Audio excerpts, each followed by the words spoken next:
बहुत समय पहले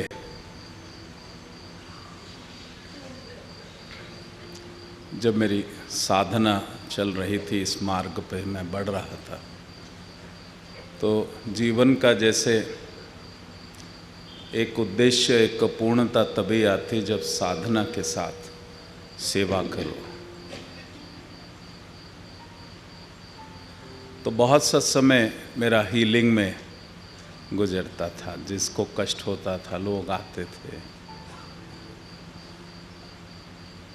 फिर बढ़ते बढ़ते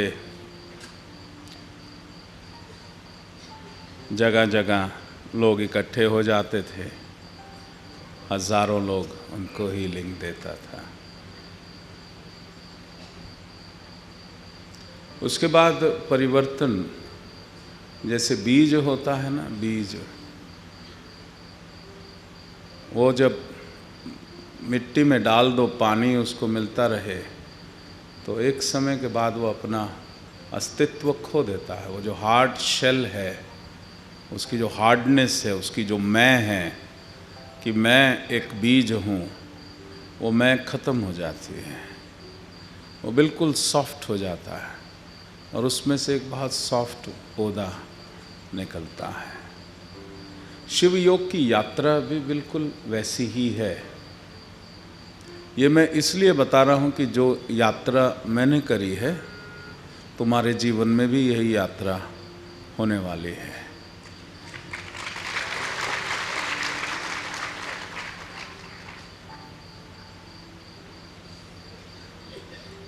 क्योंकि शुरुआत जब होती तब मैं होती, बहुत बड़ा मैं होता है, और शुरुआत में अपनी इच्छाएं होती मेरे लिए। जैसे जैसे साधना आप करते हैं, आप देखोगे ईगो कम होती जा रही है।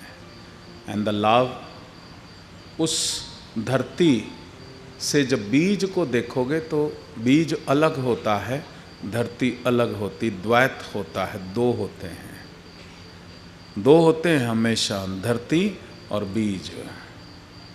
और जब बीज की मैं समाप्त हो जाती है तो उसमें से वो अपना हार्ड अस्तित्व छोड़ देता है और वो जड़ें उसमें से निकलना शुरू करती है और वो और धरती एक होना शुरू हो जाते हैं।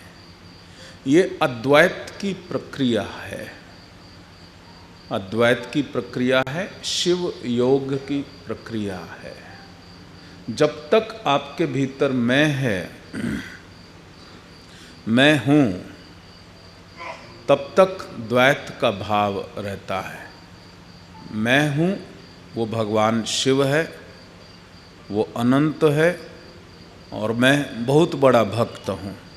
अब छोटा भक्त कहो या अपने को एथिस्ट कहो, मैं तुम्हें मानता ही नहीं, या भक्त कह लो, मैं तुम्हें मानता हूँ, या मैं बहुत बड़ा भक्त हूँ, है तो duality. It's a process of duality. जब तक दो हैं तब तक कुछ भी भीतर होने वाला नहीं है।